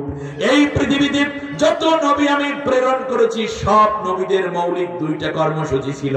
1 নম্বর হলো তদানীন্তন রাষ্ট্র ক্ষমতার বিপরীতে আমি আল্লাহর বিধানকে কায়েম করে দেয়া, আর দ্বিতীয় হচ্ছে মানুষগুলোকে একমাত্র আমার গোলামে পরিণত করে দেওয়া। সুবহানাল্লাহ। এই জন্য এই কাজ যখন নবীগণ করতেছিলেন, নবীদের উপরে অত্যাচার যারা করেছে তারা জাতির সাধারণ কোন মানুষ নয়, সাধারণ কোন জনগণ নয়। আমরা ইতিহাস পড়লে দেখব সব নবীদের উপরে সবচেয়ে বড় হামলাটা করেছে রাষ্ট্র শক্তি। তার কারণ নবীগণ এসেছে রাষ্ট্র চালাইতে, তদানীন্তন রাষ্ট্র শক্তি যে বসা ছিল সে শত্রু মনে করে তাকেই হত্যা করার ষড়যন্ত্র করত। ইব্রাহিম আলাইহিস সালামকে যে হত্যা করতে চায় তার নাম কি? নমরুদ রাষ্ট্রের কি? মুসা আলাইহিস সালামকে যে হত্যা করতে চায় তার নাম কি? ফেরাউন রাষ্ট্রের কি? প্রেসিডেন্ট। শুধু তাই নয়, এবারে চলে আসেন আপনি বিশ্বনবী মুহাম্মদুর রাসূলুল্লাহ সাল্লাল্লাহু আলাইহি ওয়াসাল্লামকে যে হত্যা করতে চায় তার নাম কি? আবু জেহেল রাষ্ট্রের কি? ঈসা আলাইহিস সালামকে যে হত্যা করতে যায় তার নাম দাকিয়ানুস বাদশাহ। তাহলে বোঝা যায় নবীগণ এসেছেন রাষ্ট্র ক্ষমতা আল্লাহর দ্বীনকে বিজয় করে দেওয়ার জন্য। আল্লাহ রাব্বুল আলামিন কোরআনের মধ্যে স্পষ্ট করে বলে দিলেন, হুয়াল্লাযী আরসালা রাসূলাহু বিল হুদা ওয়া দীনিল হক লিইয়ুযহিরাহু আলাদ দীনি কুল্লিহি ওয়ালাউ কারিহাল মুশরিকুন। আল্লাহ তাআলা বলেন, নবীকে আমি সত্য দ্বীন ইসলাম সহ প্রেরণ করলাম যাতে করে তিনি মানব রচিত মতবাদের বিপরীতে পরাজিত করে আমি আল্লাহর কোরআনের, আমি আল্লাহর দ্বীনের বিজয়ের পতাকা উড্ডীন করতে পারেন, যদিও এটা মুশরিকদের জন্য বড় অসহনীয়। এরপরে আল্লাহ তাআলা আবার বলছেন সূরা আল ফাতহার মধ্যে গিয়ে, হুয়াল্লাযী আরসালা রাসূলাহু বিল হুদা ওয়া দীনিল হক লিইয়ুযহিরাহু আলাদ দীনি কুল্লিহি ওয়া কাফা বিল্লাহি শাহীদা। আমার বান্দা বান্দিরা শোনো, কেউ বলবে নবী আসছে এই কাজের জন্য, নবী আসছে কেউ ওই কাজের জন্য, কেউ বলবে নবী এসেছে ঘরে ঘরে মোমবাতি জ্বালানোর জন্য, কেউ বলবে নবী এসেছে মানুষের বড় জামা গায়ে দেওয়ানোর জন্য, দাড়ি রাখানোর জন্য, কেউ বলবে নবী এসেছে জিকির করানোর জন্য। আমার আল্লাহ বললেন, কারো কথা তোরা বিশ্বাস করবি না, নবী পাঠিয়েছি আমি কেন পাঠিয়েছি আমার চেয়ে কেউ ভালো জানে না। আমি আল্লাহ নিজে সাক্ষ্য দিলাম, নবীকে পাঠিয়েছি। রাষ্ট্রে যত রকমের অন্যায় আছে, অন্যায় মতাদর্শ আছে, অন্যায় আইন আছে, সংবিধান আছে, তার বিপরীতে আমি আল্লাহর কোরআনের আইনকে বিজয় করে দেওয়ার জন্য আমি নবী পাঠিয়েছি। সাক্ষী হিসাবে আমি আল্লাহই যথেষ্ট। সুবহানাল্লাহ। অতএব কোন পীর কি বললো, কোন হুজুর কি বললো, কোন বুজুর্গ কি বললো, কোন মুরব্বী কি বললো, সেই দিকে খেয়াল করে আমাদের সময় নষ্ট করার দরকার নেই। কারণ আল্লাহ নিজে সাক্ষ্য দিচ্ছেন, আমি নবী পাঠিয়েছি ইসলাম বিজয়ের জন্য। সুতরাং যারা ইসলাম বিজয়ের জন্য কাজ করে, নবীর আদর্শ এবং কোরআন আইন কায়েমের জন্য, তারা সবচেয়ে বড় নবীওয়ালার কাজে লিপ্ত রয়েছে। এখন থেকেই নবীওয়ালা কাজ করতে আপনারা রাজি আছেন? আমাদের নবী মুহাম্মদ সাল্লাল্লাহু আলাইহি ওয়াসাল্লামের পরে এর চেয়ে আবু বকর রাদিয়াল্লাহু আনহু তিনি কি করেছেন? বড় একটা দোকান দিয়ে বসে নাকি? মসজিদের ইমামতি করেছেন, শুধু খানকা চালাইছেন। ওমর রাদিয়াল্লাহু আনহু কি করেছেন? এটা যদি নবীর অন্যতম কাজ না হতো তাহলে সাহাবীগণ কি এই কাজটা করতেন? ব্যাস। আচ্ছা, ওখান থেকে ধরে ধরে এই পর্যন্ত আসি তো আমরা জানি কিয়ামতের পূর্বে ইমাম মাহদী আলাইহিস সালাম আসবেন। তার চেয়ে বড় পরহেজগার পীর বাংলাদেশে কি আছে? বুজুর্গ, মুরব্বী, আল্লাহ ওলি কেউ আছে? তো ইমাম মাহদী আলাইহিস সালাম এসে দুনিয়ায় কি করবেন? খেলাফত প্রতিষ্ঠা, অর্থাৎ আল্লাহর কোরআনের আইন কায়েমের জন্য তিনি লড়াই করবেন এবং তিনি রাষ্ট্র কায়েম করে একটানা 23 বছর পর্যন্ত তামাম দুনিয়ায় বিভিন্ন জায়গায় আল্লাহর কোরআনের রাষ্ট্র কায়েম করবেন। আচ্ছা, ঈসা এর ইমাম মাহদী আলাইহিস সালামের পরে পৃথিবীতে আগমন করবেন হযরতে ঈসা পয়গম্বর আলাইহিস সালাম। ঈসা আলাইহিস সালাম এসে দুনিয়ায় কি করবেন বলেন দেখি? খানকা খুলবে, এই রকম ওয়াজ মাহফিলের আয়োজন করবে, এরপরে বারবার মানুষকে বলবে যে আসেন ভাই, বহুত ফায়দা হবে। তিনি কি করবেন? ইয়াজুজ মাজুজ এবং দাজ্জালের বিরুদ্ধে লড়াই করবেন। লড়াই করে তারপর তিনি বারবার ওয়াজ মাহফিল, তাফসীর মাহফিল আর সিরাত মাহফিল আয়োজন করবেন নাকি? তিনি কি করবেন? আল্লাহর কোরআন দিয়ে দেশ পরিচালনা করবেন 40 বছর। তাহলে বোঝা যায় সব নবীদের টার্গেট আল্লাহর কোরআন দিয়ে, পরবর্তী আল্লাহর বিধান দিয়ে দেশ পরিচালনা করা। আর আমি আপনি সেই নবীর নাম ভাঙাইয়া খাইয়া খাইয়া নিজের পেট মোটা করে শেষ পর্যন্ত নবীকে শুধুমাত্র দুরূদ সালামের মধ্যে শেষ করে দিলাম। নবীর আদর্শ এবং নবীর আনিত কাজগুলোকে আমরা ডাস্টবিনে ফেলে দিয়ে, দূরে ফেলে দিয়ে, মানব রচিত বস্তা গান্দা জাহিলিয়াতের আইন ও কানুন দিয়ে দেশ চালানোর জন্য সমর্থন দিচ্ছি, নেতৃত্ব দিচ্ছি। আবার স্লোগান দেয় নেতার চরিত্র ফুলের মতো পবিত্র, আর এক টাকায় নামাজ নামাজ নেই এক মত চাপাস হচ্ছে। সুতরাং আজ কি আপনাদের বুঝে আসছে? নবীর আদর্শ মানে জীবনের প্রত্যেকটা জায়গায় নবীকে তুলে ধরতে হবে।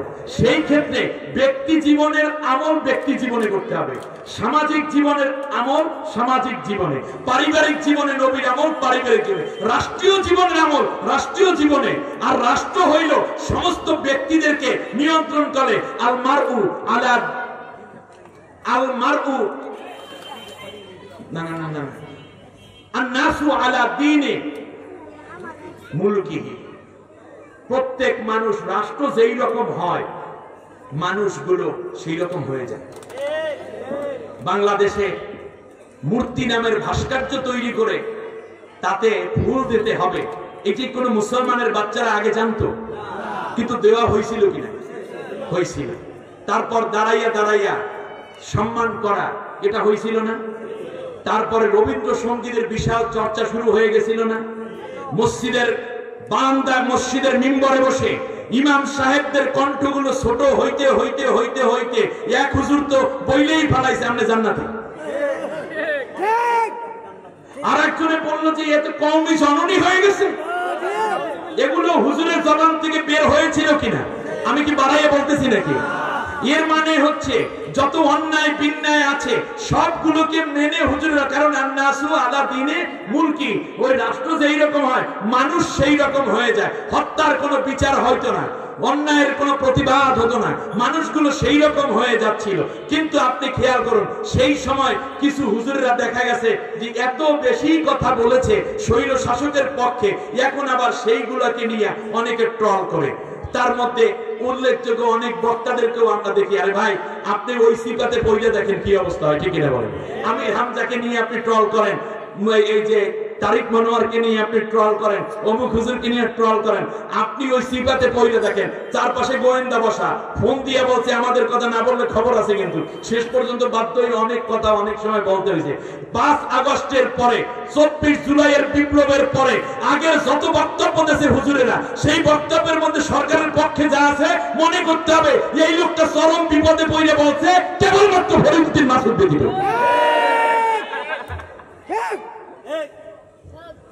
আমার কথায় কষ্ট পেয়েছেন আপনারা? কারণ ও বলছে কেবলমাত্র শহীদ কাফেলার বিরুদ্ধে যাওয়ার জন্য তিনি এই কথা বলেছিলেন।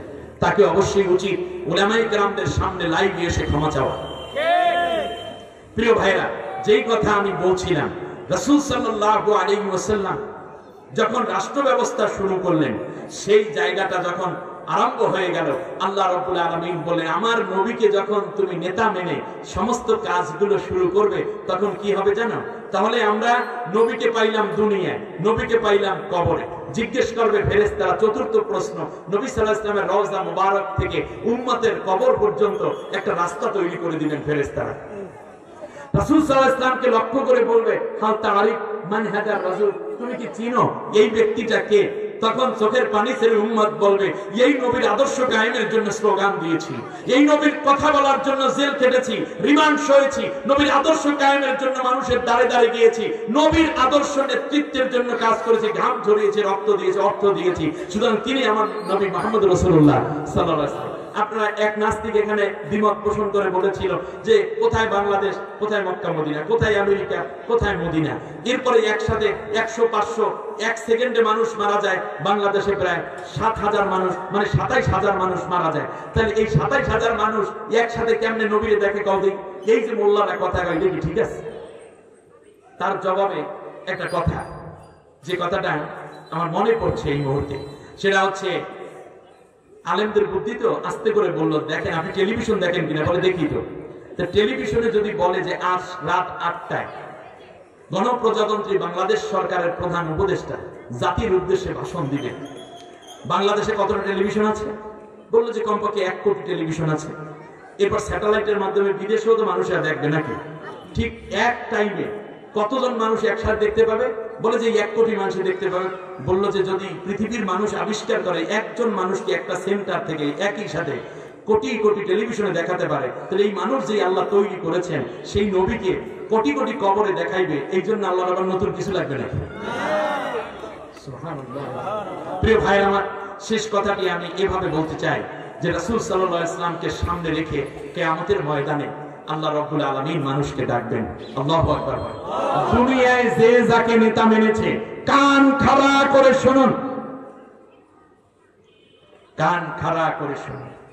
আল্লাহ রাব্বুল আলামিন বললেন সূরা নাম বনি ইসরাঈল আয়াত নম্বর ৭১, ইয়াওমা নাদউ কুল্লা উনাসিম বিইমামিহিম। শুধু এটাই নয়, দুনিয়ার কথা, কবরের মিল্লাতে রাসূলুল্লাহ কথাই শেষ নয়, বরং কিয়ামতের ময়দানে কবর থেকে যখন ইসরাফিলের সিংহায় ফুঁক দেয়া হবে, নারী পুরুষ আবাল বৃদ্ধ বনিতা যুবক যুবতী সবাই যখন ঘুম ভেঙে যাবে, সবাই যখন ঘুম থেকে উঠবে, কিয়ামতের ময়দানের দিকে দৌড় দেবে, ময়দানে মাহশারে। এমন সময় একা একা দৌড়াইয়া যাইতে পারবে না, বরং মানুষগুলো দলে দলে দৌড়ে আসবে। কি কি করে বলেন? একা না দৌড়াইয়া, একা না দলে দলে। দলকে ইংলিশে কি বলে? পার্টি। তারা মিল্লাতে মিল্লাতে আসবে। আবার খেয়াল করুন, আল্লাহ রাব্বুল আলামিন বলেন ওই যে দল হবে, যে যেই দল করেছে, যে যেই নেতাকে মেনেছে, ওই নেতা সামনে সামনে যাবে আর পেছনে পেছনে অনুসারীরা যাবে। আল্লাহু আকবার। জোরে বলেন আল্লাহু আকবার। রাব্বুল আলামিন বলেন শোনো, এই নেতা সামনে যাবে আর কর্মীরা পেছনে পেছনে যেতে থাকবে। শুধু তাই না, এবার আল্লাহ সুবহানাহু ওয়া তাআলা বললেন আপনি যদি সামনে কার্ল মার্কসের অনুসারী হন, পুঁজিবাদ, ধর্মনিরপেক্ষ মতবাদ কিংবা সমাজতন্ত্র, নাস্তিক্যবাদ হন, এই যে নেতাগুলা যারা এই মতবাদগুলা বানিয়েছে, ওই নেতা সামনে সামনে যাবে আর ওই মানুষগুলো হয়ে যাবে ওই নেতার উম্মত। আর আমরা যদি রাসূল সাল্লাল্লাহু আলাইহি ওয়াসাল্লামের আদর্শ মানি, আমাদের সামনে যাবে বিশ্বনবী মুহাম্মদুর রাসূলুল্লাহ। আপনাদেরকে আমি জানতে চাই, প্রিয় নারায়ণগঞ্জবাসী, আপনারা সামনে কাকে পেতে চান? যদি দুনিয়ায় আপনি নবীর আদর্শের পক্ষে থাকেন, কিন্তু আপনি নামাজ পড়েন নবীর মতো আর স্লোগান দেয় কার্ল মার্ক্সের পক্ষে, তাহলে আপনি আব্দুল্লাহ বিন উবাই। অতএব কথা ভেজাল মুক্ত। আজই ডিসিশন নিতে হবে। বাবা কাফের, ছেলে মুসলমান হয়ে গেছে, এমন ইতিহাস আছে না? ছেলে কাফের, বাবা মুসলমান হয়ে গেছে, এক ভাই কাফের, আরেক ভাই মুসলমান হয়ে গেছে, স্বামী কাফের, স্ত্রী মুসলমান হয়েছে, স্ত্রী কাফের, স্বামী মুসলমান হয়ে গেছে। কে কি করলো সেই দিকে খেয়াল নাই। আগামী দিনগুলোতে আমরা কেবলমাত্র আল্লাহর আইন চাবো, নবীর আদর্শ কায়েমের জন্য কাজ করবো। প্রিয় ভাইরা আমার, আল্লাহ রাব্বুল আলামিন বললেন, নেতা সামনে যাবে, আমার নবীর অনুসরণ যারা করবে, কারণ আমি আল্লাহ নিজে বলেছি নবীর অনুসরণ করতে, কারণ মাইয়ুতি'আর রাসূলা ফাকাদ আতা আল্লাহ, যে নবীর অনুসরণ করে সে তো আমি আল্লাহরই অনুসরণ করে। সুবহানাল্লাহ। আল্লাহ নবী, আল্লাহ রাব্বুল আলামিন বললেন, কোনো চিন্তা নাই, আমার নবী আমার আরশের নিচে মাকামে মাহমুদে উম্মতদেরকে নিয়ে বসে যাবে। আর অন্যান্য নেতা যারা আছে সে তাদের পরিণতি কি হবে? আল্লাহ রাব্বুল আলামিন সূরা হুদের, কোন সূরা? সূরা হুদের ৯৮ নম্বর আয়াতে গিয়ে বলছেন, ইয়াকদুমু কওমাহু ইয়াওমাল কিয়ামাতি ফাআওরাদাহুমুন নার ওয়া বিইসাল বিরদুল মাওরুদ। আল্লাহু আকবার। আল্লাহর কথায় কোনো ভেজাল আছে? এই আয়াত কিয়ামতের ময়দানে নবীর পিছনে যেতে চাই আমরা, ঠিক কিনা বলেন? তাহলে দুনিয়ায় থাকতে হবে কার আদর্শের পেছনে? যারা নবীর আদর্শ কায়েম করতে চায় আমরা তাদের আদর্শের পেছনে আছি। আর আল্লাহ নবীর পেছনে কিয়ামতের ময়দানে এই মানুষগুলো যাবে। আরেকদল মানুষ আছে যারা নবীর উম্মতের মতোই দেখতে, কিন্তু আদর্শ মানছে অন্যের। না মরা নেতা, জেতা নেতা, নামাজি নেতা, বেনামাজি নেতা, মুসলমান নেতা, কাফের নেতা, এদের চরিত্র নিয়ে কথা বলতো, এদের আদর্শের কথা বলতো, এদের আদর্শ বিজয়ের জন্য স্লোগান দিত, কাজ করতো, মিছিল মিটিং পোস্টারিং করতো। এই মানুষগুলো দৌড়িয়ে দেখবে, আই হায়, এই তো চলে গেল রে, এই তো মনিরুজ্জামান ভাই চলে গেল রে নবীর পেছনে, নবীর পেছনে গেল রে, এই জামালউদ্দিন যায়, কামালউদ্দিন যায়, ওরা কি সুন্দর চাইতে আছে জান্নাতের দিকে, যায় রে যায় রে যায় রে। উনি ওই দল ভাঙে দৌড়ে এখানে আসবে, ফেরেশতারা বেরিয়ে দেয়, তুমি কে, তুমি কে, তুমি কে? বলে আমি তো নবীর উম্মত। সেই সময় এই লোকগুলোকে নিয়ে নবীর কাছে যাওয়া হবে, নারী হোক পুরুষ হোক। আল্লাহর নবী বলবেন, সোকান সোকা লিমান গায়তারা মিন বাদি, যাও যাও দূর হয়ে যাও, তোমরা আমার উম্মত তো। তোমার কণ্ঠের মধ্যে আমার স্লোগান ছিল না, তোমার হাত আমার আদর্শের জন্য ওঠে নাই, তোমার বক্তব্য আমার আদর্শের জন্য ওঠে নাই। আমার আদর্শ ছিল জমিনে বুলন্ডিত, আর সেই আদর্শ কায়েমের জন্য যারা কাজ করত তাদেরকে বরং হাজার গালিগালাজ করে তারপর তাদেরকে তোমরা কোণঠাসা করে রাখতা। নবীজির কথা কইয়া, নবীজির কথা কইয়া সবাই কান্দে, কিন্তু নবীর সমাজ গড়ার কাজে দেখো দ্বন্দ্ব কত বাজে। নবীজির কথা কইয়া সবাই কান্দে, কিন্তু নবীর সমাজ গড়ার কাজে দেখো দ্বন্দ্ব কত বাজে। নবীজির আদর্শ ভালো, নবীর কথা শুনতে ভালো, নবীর নবী গড়াগড়ি মসজিদের ভিতরে, ঠিক না? খেয়াল করুন, যখন নবীর কথা হয় মসজিদের মধ্যে গড়াগড়ির কোনো অভাব নাই, কিন্তু আল্লাহ নবীর যখন রাষ্ট্র কায়েমের কথা আসে তখন বকে আজে বাজে, ঠিক না? করে এই রাজাকার, এই স্বাধীনতা বিরোধী, এই হলো এই হলো সেই, হলো মৌলবাদী, এই হলো জঙ্গিবাদ, সবকিছু ভুয়া কথা, এই সবগুলো ডিরেক্ট। এটা হলো মেয়াদ উত্তীর্ণ ঔষধ, এটা বাংলাদেশে আর চলবে না। আগামী পার্লামেন্ট আল্লাহর কোরআনের পার্লামেন্ট। মেয়াদ উত্তীর্ণ পচা ঔষধ যারা বিক্রি করতে আসবে, মনে রাখতে হবে তারা ওই স্বৈর শাসকেরই দোষর। প্রিয় বন্ধুগণ, নবীর পেছনে যদি থাকতে হয়, দুনিয়ায় থাকতে হবে নবীর আদর্শের পেছনে। শুধু তাই নয়, আল্লাহ রাব্বুল আলামিন বলেন, শোনো, যারা আমার নবীর আদর্শ অনুযায়ী চলবে ওয়াল্লাযীনা আমানু বিল্লাহি ওয়া রাসূলিহি উলাইকা হুমুস সিদ্দিকুন। তুমি নবী দেখো নাই, নবীরে পাও নাই, কিন্তু যদি নবীর আদর্শ অনুযায়ী চলো তাহলে আমি আল্লাহ তোমাকে আবু বকর সিদ্দিকের মতো মর্যাদাবান বানাইয়া দেব। অশুহাদা, শহীদদের মর্যাদা দেব। আজরুহুম নূরুহুম, আমি আল্লাহ তোমাকে পুরস্কার দেব এবং নূর দান করে দেব। বলুন মারহাবা। কবরে নূর পাবা, হাসরে নূর, মিজানে নূর, পুলসিরাতে নূর দেবে কে? ওয়াদা কার? সূরা হাদীদের 19 নম্বর আয়াতের মধ্যে আল্লাহ রাব্বুল আলামিন এবার এই কথা বলার পরে বললেন, আমার নবীর অনুসরণ করলে তাদের জন্যই জান্নাত। আমাইয়ুতিল্লাহ ওয়া রাসূলাহু ইউদখিলহু জান্নাতিন তাজরি মিন তাহতিহাল আনহার। ও আমার বান্দা বান্দীরা শোনো, আমার নবীর অনুসরণ যদি করে চলতে পারো তাহলে তাদের জন্য জান্নাত যার তলদেশ দিয়ে ঝর্ণাধারা প্রবাহিত। ওই জান্নাতের মধ্যে গিয়ে তুমি একা থাকবে না, বরং তোমার জান্নাতের সাথী হিসাবে আমি কাদেরকে দেব শোনো। মাইয়ুতিল্লাহ ওয়া রাসূলাহু من يطع الله والرسول فأولئك مع الذين أنعم الله عليهم من النبيين والصديقين والشهداء والصالحين وحسن أولئك رفيقا।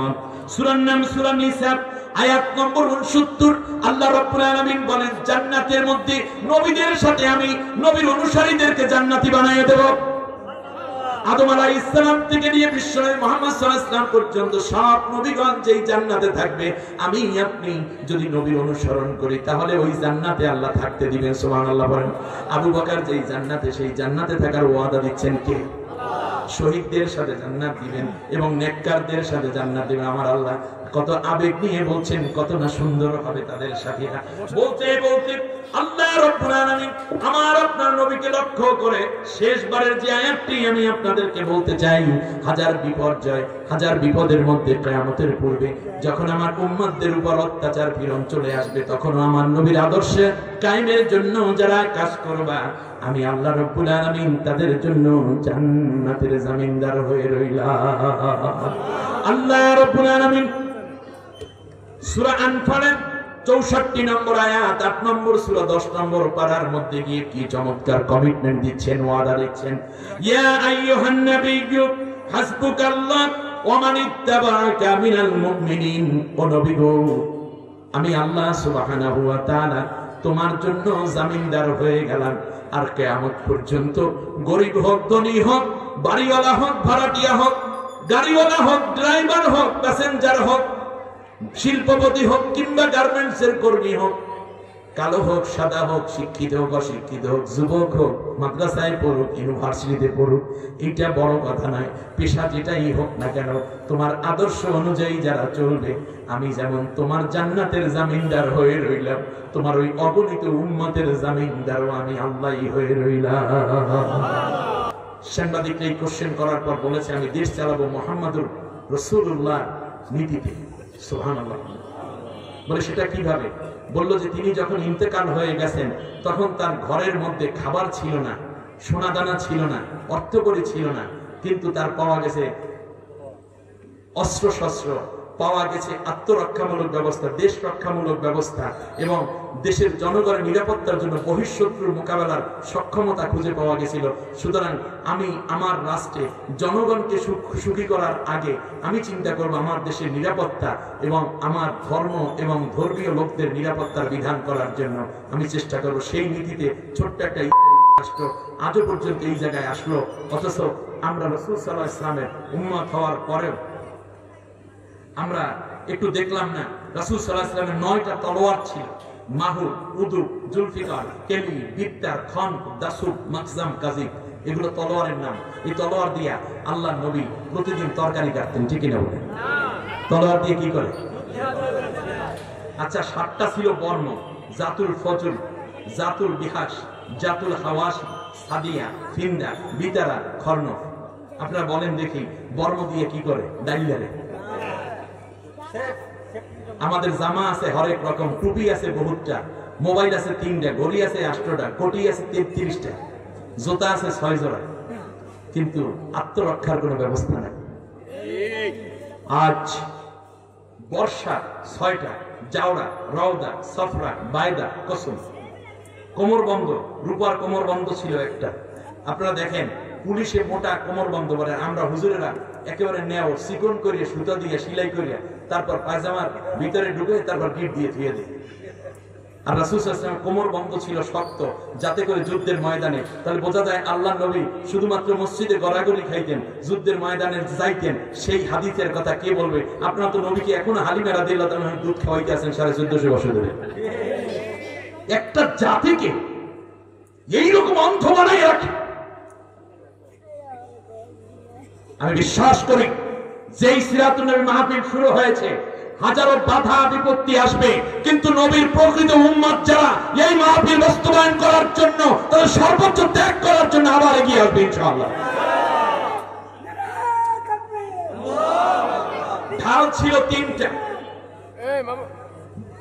জলুক, ফাতাক, মুজিজ। নেজা ছিল পাঁচটা, মাসওয়া, মুনসানি, নুবা, বায়দা, গেমরা। শিরোদ্রাম ছিল দুইটা, মাথায় পুরো ঢেকে যায় এরকম হেলমেট ছিল নবীজির একটা, সুবহানাল্লাহ বলবেন না, লোহার। এগুলো দিয়ে আল্লাহর নবী খালি তাহাজ্জুদ পড়তে নাকি? আল্লাহু আকবার।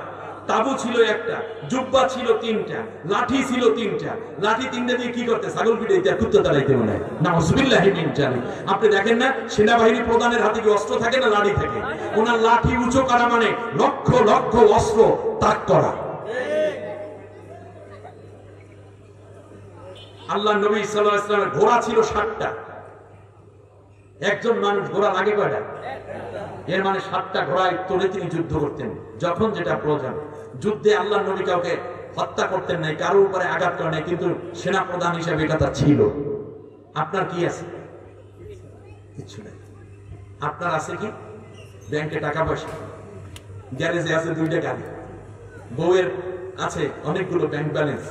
এবার সুবিধা মতো দরবেশের মতো ৬২,০০০ কোটি টাকা বিদেশে পাঠাই দেয় না গভর্নমেন্ট। সম্মানিত ভাইরা, রাসূল সাল্লাল্লাহু আলাইহি ওয়াসাল্লামের ৬৩ বছর বয়স। মোট যদি হিসাব করি তাহলে দিন ছিল 22,330 দিন 6 ঘন্টা। রাসূল সাল্লাল্লাহু আলাইহি ওয়াসাল্লামকে গোসল দিয়েছেন কারা, কিভাবে রাসূল সাল্লাল্লাহু আলাইহি ওয়াসাল্লামের জীবনের অবসান করে, সবকিছু মিলিয়ে সিরাতের এই বিশাল আলোচনা। আমাকে মহাসাগরের মধ্যে হীরা মণি মুক্ত জহরত তোলার জন্য ভাইরা ছেড়ে দিয়ে বলছে এবার অক্সিজেন শেষ, তাড়াতাড়ি উঠে যান। কিচ্ছু করার নাই। আমি যা পাইছি মাসানাস, হীরা মণি মুক্ত জহরত, এগুলো কিছু তুলে নিয়ে আসলাম। আশা করি বাকি কথাগুলো কোনো এক সিরাত মাহফিলে আলোচনা হবে ইনশাআল্লাহ। বটমলেস সি, বাউন্ডলেস বাউন্ড এক জীবনের মধ্যে আমরা ডুবে পড়ে আছি। ইন্নাকা লাআলা খুলুকিন আযীম। আল্লাহর নবীকে আমাদের আদর্শ নেতা বানাইয়া দিয়া আল্লাহ তাআলা বললেন এই নবীর নামে দুরূদ পড়ো, আল্লাহুম্মা সাল্লি আলা সাইয়্যিদিনা। সাইয়্যিদিনা অর্থ কি? আওয়ার লিডার, আমাদের নেতা। নামাজের মধ্যে কয় সাইয়্যিদিনা, বাইরে এসে কয় আমার নেতা অমুকে। এত বড় মুনাফিকদের নামাজ কোনদিন আল্লাহ কবুল করবেন না। অতএব মসজিদের নামাজের মধ্যে দুরূদের মধ্যে যাকে নেতা মানছি তাকে জীবনে সব জায়গায় নেতা মেনে সামনে পথ চলবো। সেই নেতার আদর্শ যারা কায়েম করতে চায়, আমরা তাদের হাতকে শক্তিশালী করে ঐক্যবদ্ধ হয়ে আগামীর পার্লামেন্ট আল্লাহর কোরআন এবং নবীর আদর্শের পার্লামেন্ট করতে চাই। আল্লাহ আমাদের কবুল করুন। নবীর আদর্শে দেশ চলুক, আপনারা চান? আল্লাহ সুবহানাহু ওয়া তাআলা আমাদের সবাইকে সেই মহান উদ্যোগ, আগ্রহকে ঐক্যবদ্ধভাবে, আর কোনো কাদা ছোড়াছড়ি নয়, কোনো ইফতিরাক নয়, বরং যা কিছু হোক না কেন একটি বারের জন্য আপনার নবীকে স্বপ্নে দেখতে চান কিনা? আচ্ছা, আল্লাহ সবাইকে তৌফিক। নবীকে স্বপ্নে দেখতে চান, কিন্তু নবীর যে স্বপ্ন ছিল সেইটা আপনি দেখতে চান না কেন? নবীর স্বপ্ন ছিল কি কার্ল মার্ক্সের আইন দিয়ে দেশ চলুক? নবীর স্বপ্ন ছিল কি লেনিনের আইনে দেশ চলুক? নবীর স্বপ্ন ছিল কি কোরআন দিয়ে দেশ চলুক। অতএব নবীর সেই স্বপ্ন পূরণ আপনি করেন, নবীকে স্বপ্ন দেখানোর দায়িত্ব আল্লাহ আপনাকে পূরণ করেন। সুবহানাকাল্লাহুম্মা বিহামদিক, আশহাদু আল্লা ইলাহা ইল্লা আনতা, আস্তাগফিরুকা ওয়া আতুবু ইলাইক।